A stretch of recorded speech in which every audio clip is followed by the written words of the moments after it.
Começa agora pela Rádio Rio de Janeiro, Momento São Joana de Ângeles, um programa que trará a você as lições da espiritualidade.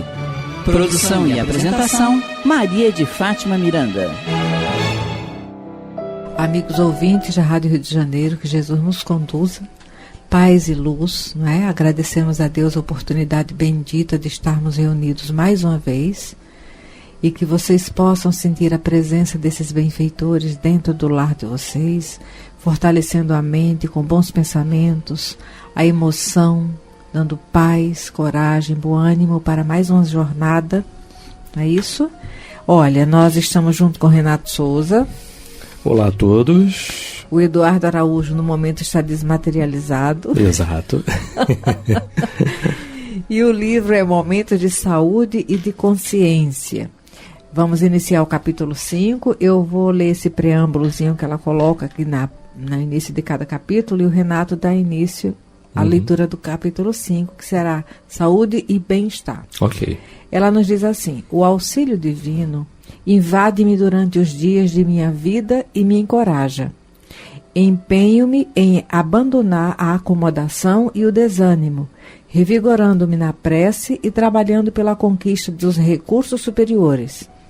As sombras que me envolvem permanecem, porque as sustento com o pensamento. Serei o sol do esforço pessoal e, banhado pela divina luz, restaurar-me-ei sendo feliz. Quer falar alguma coisa aí? O auxílio divino invade-me durante os dias da minha vida e encoraja-me. Ou seja, a presença de Deus ela é constante o tempo todo, não é? Ele está sempre conosco. Nós é que precisamos estar com Ele. Isso. André Luiz, no Evolução em Dois Mundos, ele diz que nós vivemos e nos movemos em Deus. Sim. E ela vem falando sobre essas questões. É a oportunidade que você tem todo dia de renovar, de se renovar, de se melhorar, né? E clareando as sombras que ainda nos acompanham, né? Bom, vamos lá? Capítulo 5, Saúde e Bem-Estar. Ela começa dizendo assim: o planejamento de qualquer projeto responde pela qualidade da futura realização. Previsões e detalhes, cálculos e referenciais, organograma e execução constituem a base do labor, do qual decorrem os êxitos ou os insucessos. Da planificação até a concretização do empreendimento, quaisquer alterações têm que ser estudadas a fim de serem introduzidas sem prejuízo para o conjunto ou excesso de gastos não previstos. Na mesma linha de raciocínio, uma cuidadosa sementeira de cardos com adubação frequente, outra colheita não resultará senão de espinhos e acúleos. E aí ela, né? Pois é. Ela fala da preparação do terreno, né? Você joga uma semente ali, você joga a semente lá e larga para lá. Algumas até nascem, outras não. Precisa de altura de terra, precisa de adubo, precisa molhar, precisa de uma série de coisas, né, Miranda? E assim é o nosso caminho. Você está falando, eu estou lembrando dessa grandeza divina que nos criou com o destino de felicidade, né, para a felicidade. E nessa pedagogia evolutiva ele colocou as reencarnações, os episódios existenciais no mundo material. Por quê? Porque no mundo material o ser necessariamente vai ter que se organizar no nível que for. Sim. O mais desorganizado, no mínimo, tem que se organizar para acordar e comer. Não é isso? Sim. E nesse exercício, nós vamos amadurecendo. Chega uma hora que a nossa necessidade de busca de Deus nos faz buscar esses valores, né? Que hoje nós sabemos que são a mensagem de Jesus no Evangelho. E aí o que nós vamos fazer? Com essa habilidade desse planejar e executar na forma física, nós vamos começando a fazer um trabalho interno de planejamento e execução no autodescobrimento, autoconhecimento, superação e cura. Por isso que o ser não evolui sem a reencarnação. É como se a reencarnação fosse o material didático da criança no maternal jardim. Você pega uma criança, ele vai para o maternal jardim. Qual vai ser a aulinha dele? Vai ser com o lúdico. Ele vai tocar no macio, no áspero, não é? Naquela coisa mais pastosa, no mais consistente. Depois ele vai encaixando. Tem aqueles exercícios de toque para a criança, quando está com 1 ano, 2 anos. Sim. Então ele vai amadurecendo naquele ciclo, dentro da escolinha, e ele vai aprendendo a descobrir o mundo de fora. Essa mesma expertise, o espírito vai desenvolvendo quando está encarnado, para usar esses recursos da emoção, do pensar, do sentir, para trabalhar por dentro. Quando você vai falar de Deus para uma criança, você não pode falar de forma abstrata. Você tem que pegar do concreto. Então você começa pegando o quê? A primeira aulinha de Deus para uma criança maternal jardim é justamente o corpinho dela. Uhum. É deitar ela no chão, sim, desenhar o corpinho, vai vendo o olhinho, ela despertar que o olhinho do colega dela é diferente, sim, a estatura, a cor da pele. É o concreto. Então, a reencarnação, por fora, nos convida a lidar com o concreto para que possamos lidar com o mundo interior, que é abstrato, que é o reino dos céus. Perfeito, exato. E aí é aprendizado o tempo todo, né? Sim. Com certeza. Sim. Muito bem colocado, Miranda. Ela continua então, vamos lá? Ela dizendo assim: a criatura humana torna-se o que pensa, o que sustenta mentalmente e desenvolve até a fixação. Interessante essa frase, né? Você é o que você pensa. E as pessoas dizem assim: você é o que você pensa, o que você come, o que você faz, o que você... Tudo. E tudo começa onde? No pensamento, né? Por mais que você não tenha colocado em prática o pensamento, até porque pensar já é um trabalho, né? Já é uma movimentação de energia. Você está trazendo para o teu lado energias que não são condizentes. Você tem interagindo com vários mundos sem perceber. Se o pensamento não é bom, não é? Como é que faz? E é lógico que as companhias também não são boas, né? Lamentavelmente, porém, a expressiva maioria de indivíduos somente acalenta ideias negativas, lucubra pessimismo, agasalha mal-estares. Como resultado, enfraquecem-lhes as resistências morais, debilitando-se-lhe os valores espirituais e alimenta-se da própria insânia. Opa, aquilo tudo que a gente falou, não é? Você vai se enfraquecendo e as suas energias vão passando a ser vampirizadas, porque são as energias as quais você, né, está o tempo todo com aquela simbiose, está o tempo todo com aquela ligação, está o tempo todo com aquilo, né? Você vai se sentir esgotado, exaurido. No final do dia você não fez... Você vai observar o que é que eu fiz hoje para estar me sentindo desse jeito. Materialmente não executou nenhuma tarefa que demandasse tanto esforço. Mas pensou. Mas mentalmente se esgotou através de ideoplastia que vitalizou. E trocou. Né? E fez troca. Impressionante. Ainda tem um detalhe, Renato. Quando nós pensamos, nós emitimos uma onda vibratória que casa com a onda do outro. Se o pensamento for edificante, nos conectamos aos benfeitores. Só que os benfeitores já têm uma conexão mais imediata com Jesus. Então, é um fortalecimento. Mas quando nós pensamos, emitimos vibração rasa, nós vamos casar com criaturas que a gente não sabe de onde está vindo. Às vezes está vindo de antros piores e a troca vai ser uma vampirização. Sim, nesse nível, né? Então, há determinadas provações que são inevitáveis por procederem do desmando de outras existências. Podem, entretanto, através de construções mentais e humanas edificantes, ser alteradas, atenuadas e até liberadas, pois que os atos saudáveis granjeiam mérito para superar aqueles que são danosos. Não te atenhas aos atavismos infelizes, revivendo-os, comentando-os, reestruturando-os nos campos mental e verbal. Eles não te abandonarão enquanto não os deixes. Impressionante, né? Para aí, Renato, comenta. Um montão de coisa aqui. É interessante, porque você, olha, uma mágoa que você, né, que te fizeram, A água estragada. Uma decepção. Algo que apareceu e que você fica o tempo todo naquilo. Gente, a vida é feita de episódios, capítulos. Passou aquele capítulo, né? Deixa aquele capítulo para lá. Na monoideia. Sim. E você fica revivendo aquilo e se lamentando o tempo todo, carregando lixo. Porque você começa a carregar lixo, né? O veneno vem e você engole. Se contaminando e contaminando o ambiente. Sim. Então você é o ser que define a psicosfera pelo qual você transita, né? Com certeza. Observa. Não te atenhas aos atavismos infelizes, revivendo-os, comentando-os, reestruturando-os no campo mental e verbal. Eles não te abandonarão enquanto não os deixares. Porque quando a gente fica comentando, verbalizando, tanto no campo mental quanto no físico, o que acontece? Domingo nós fizemos um estudo num grupo amigo, junto a um grupo amigo, e falávamos do suicídio, né, finalizando o capítulo.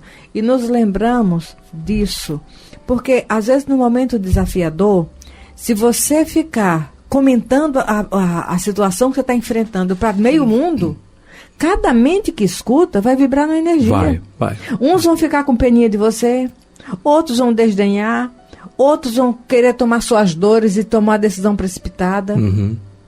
E aí, tudo isso é energia que volta para você, trabalhada de forma que você não conhece, nem sabe as vibrações que vão acumular em si mesmo, né?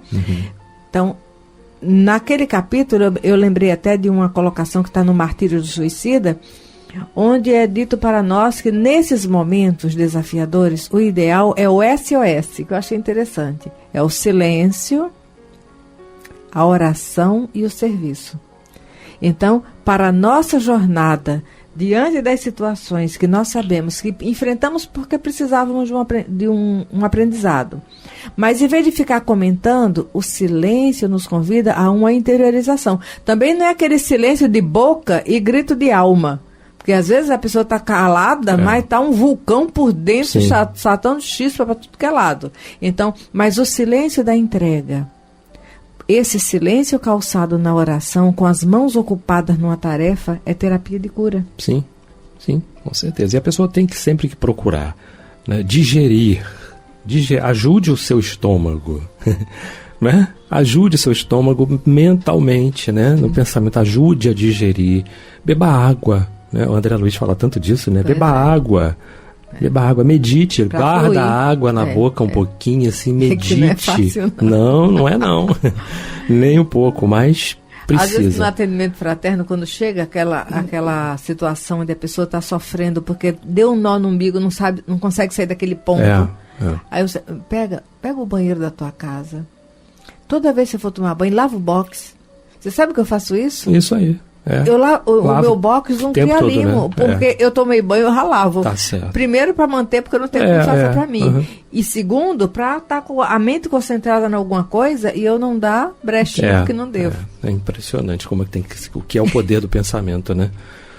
Então ela continua dizendo: queixas-te de insucessos, dissabores, enfermidades, desamor, e no entanto aferas-te a eles de tal forma que perdes o senso de avaliação da realidade, rotulando-te como infeliz e estacionando aí sem qualquer esforço de renovação.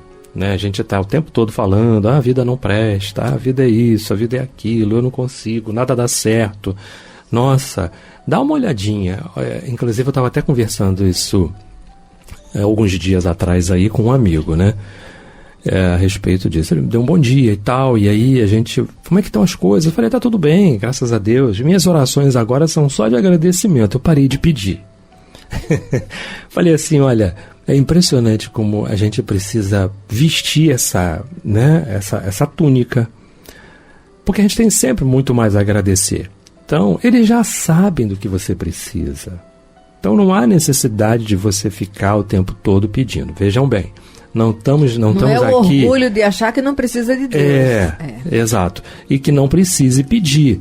Porque eles leem o nosso pensamento, sabem da nossa vida, sabem daquilo que nós necessitamos. E se você para olhar, você está sempre sendo amparado, tá? Porque as coisas poderiam ser pior e não foram piores porque você recebeu o amparo.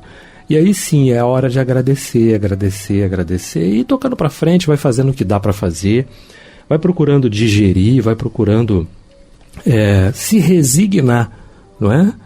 Se resignar e seguir em frente, porque ficar pedindo, tem coisas que não vão. Ou algumas vão, não do jeito que você está pedindo, sim. Outras não vão nessa encarnação, e aí não adianta, né? Então você precisa dosar bem como é que você está fazendo a sua prece, de que forma você está fazendo a sua oração. Não é, pedir a Deus coragem, bom ânimo, determinação, força. Sim, né? Porque aí vai estar inserido naquela outro ensinamento de Jesus, que nos convida, não vos afadigueis pela posse do ouro. Mas não é só o ouro, o vil metal que está lá no solo. É o ouro de qualquer coisa que para nós seja importante. Sim. Porque essa fadiga nos tira do eixo. E aí quando você diz assim, minha oração é só de gratidão, porque aí você sai da preocupação e entra na ocupação de orar. Então você ocupa sua mão, ocupa sua mente, né? E na confiança de Deus que aquilo que vai ser o melhor você vai encontrar, porque você não está parado, você está trabalhando. Sim, sem dúvida, né? Ela continua dizendo, afirma a sabedoria popular com propriedade, pedra que rola não cria limo, sugerindo a alteração de rota, movimento, realização. Opa, legal isso, né? Esforça-te por desconsiderar as ocorrências desagradáveis, perturbadoras. Planeja o teu presente, estabelece metas para o futuro e põe-te a trabalhar sem desfalecimento, sem autocomiseração e sem amargura. Podes e deves alterar para melhor o clima que respiras, o ambiente no qual te encontras. Não basta pedires a Deus ajuda, porém, deves fazer a sua parte, sem o que pouco ou nada conseguirás. Saúde ou doença, bem ou mal-estar, dependem de ti. Interessante, né? Quando a gente pede, Deus já fez a parte dele, né? E aí nós é que precisamos fazer a nossa, não é? Fazer a nossa parte e não colocar tudo nas mãos de Deus. Essa coisa que a gente ouve e vê muito por aí, em postagens e tudo. Descansa em Deus, descansa em Jesus. Sim. É a aliança que você tem com eles, é a crença, é a fé de que o melhor ele vai fazer dentro daquilo que você pode realizar, dentro das tuas forças, dentro do que você está conseguindo fazer. Não é você descansar nele, né, deitar na cama e esperar, né, se você pode fazer alguma coisa. Se você pode ir à porta da sua casa, porque quando você está na porta da sua casa, passa alguém e vai dizer para você assim, olha, isso assim, tem uma questão assim, será que você pode? Olha só, então você já está sendo visto, você já está sendo... Tudo está em movimento no universo. Se você não aparece, se você não se movimenta, se você é a pedra, né, que não rola, né? Né? Ela cria limo, ela fica parada. Pensar a cada dia, Senhor, me dá inspiração, o que eu posso fazer? O que eu posso desenvolver para sanar tal dificuldade? Para superar tal situação? E nós falamos isso principalmente porque o índice de desemprego está tão grande. E eu tenho visto pessoas na rua virando nos 30 para ganhar um trocado. Então, às vezes até aquelas criaturas que você sabe que o dinheiro vai ser usado em algo que pode ser sofrimento. Mas no lugar dela eu estaria buscando o quê? Mas se está vendendo, está ali com a caixa de bala. Exato. Está vendendo. A minha parte não vai custar nada. Exato. O que ele vai fazer com o dinheiro dele é entre ele e Deus. Mas ali está o movimento dele e não ficar acomodado, esperando simplesmente com a mão estendida. Sim. Né? Porque eu pedi e obtereis. Buscai e achareis. Batei e a porta se vos abrirá. É isso aí. Né? Essa é a recomendação. Vamos lá? Dá tempo da gente ler mais um parágrafo aqui. Narra-se que um sábio caminhava com os discípulos por uma via tortuosa, quando encontraram um homem piedoso que, ajoelhado, rogava a Deus o auxiliasse a atirar do atoleiro o carro em que seguia. Todos olharam o devoto, sensibilizaram-se e prosseguiram. À frente, alguns quilômetros vencidos, havia um outro homem que tinha igualmente o carro atolado num lamaçal. Este, porém, esbravejava, reclamando, mas tentava, com todo o empenho, liberar o veículo. Comovido, o sábio propôs aos discípulos ajudá-lo.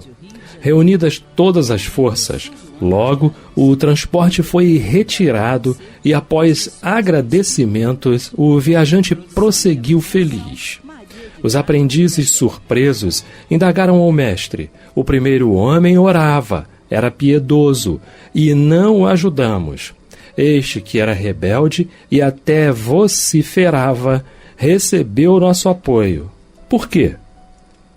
Sem perturbar-se, o nobre professor elucidou.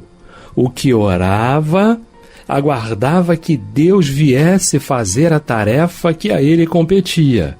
O outro, embora desesperado por ignorância, empenhava-se merecendo auxílio. Nossa, e a gente estava falando exatamente sobre isso, né, Miranda? É verdade, não estava parado. É. E olha, você que está ouvindo, só você e Deus sabe como tem sido a tua jornada. É entre você e Deus. Sim. Não é? Então, lembre de não ficar parado. Se tiver condições por fora, movimenta. Já limpou a casa, limpa de novo. Já arrumou a cozinha. Tem um amigo que ele mora fora do Rio. De vez em quando ele liga para ser escutado um pouco, né? Aí eu digo, olha, mas agora já acalmou? Pega lá, vai limpar a cozinha. Mas eu acabei de lavar os pratos, então pega um armário e vai arrumar. Faz alguma coisa para agradar a pessoa familiar com quem você teve a dificuldade, e a sua energia vai movimentar essa vibração aí em torno e tudo vai passar. Porque é isso. Quem está nos ouvindo pode dizer assim, está falando porque não está no meu lugar, porque não está com isso, com aquilo, porque não está privado de tal coisa, mas você não está privado de raciocinar. Sim, então, eleva teu pensamento. Quantos num leito de dor, em vez de se lamuriar, eleva o pensamento em oração. O Eduardo, de vez em quando, lembra. O Joãozinho Werneck, nosso amigo que está desencarnado, quando nós íamos visitar, ele sempre começava, aí perguntava por algum amigo, aí eu falava, tá assim. Você quer falar alguma coisa para o amigo? Quero. Aí ele gravava um áudio. Fulano, olha só, que Deus abençoe sua família. Gente, nós íamos visitá-lo. Estava com dor no trato urinário. Teve um dia que ele contraiu o rosto. Eu falei, tá sentindo alguma coisa, negão? Ele, doutor Bezerra, cuida das minhas vias urinárias. Nunca esqueça essa oração que ele fez. Mas ele, do leito, impossibilitado de qualquer coisa materialmente, a lucidez dele, ele transformava a nossa visita em canal de oração para um amigo que não pôde ir. Sim. Sim. A gente sempre pode movimentar as energias em torno de nós mesmos, né, Miranda? Sempre pode. Faz uma oração, tá muito para baixo. Nossa, normal, todo mundo fica. Quem não fica? Não é? Tem momentos, sim, que a gente fica meio desanimado, tudo. Mas faz uma oração, levanta e olha para frente. Olha ao seu redor. Tem sempre alguma coisinha para você fazer que vai te tirar daquela catarse, vai te tirar daquele, né? Daquele sofrimento, daquela coisa. E aí você vai vendo assim, nossa, o dia passou. Aí o outro dia chega mais rápido e com novidades para você. A emoção desobstrui e vai ficar receptivo a uma sugestão, a um socorro que alguém está tentando trazer. Sim. E às vezes as novidades vêm no mesmo dia, né? Com certeza. E ela termina dizendo assim, será, pois, ideal que sem reclamar e pensando corretamente te disponhas a retirar do pau o carro da tua existência, a fim de seguires feliz adiante com saúde e bem-estar. Opa! Então, você que tem um jardinzinho aí, um pedacinho de terra, arrume um canteirinho, plante uma flor, faça alguma coisa que você possa olhar e dizer, minha energia hoje foi bem utilizada. Exato. Terminou, Miranda. Que Jesus nos conduza, Renato. Muita paz a todos. A Rádio Rio de Janeiro apresentou Momentos com Joana de Ângeles, um encontro com as lições da espiritualidade. Produção e apresentação, Maria de Fátima Miranda.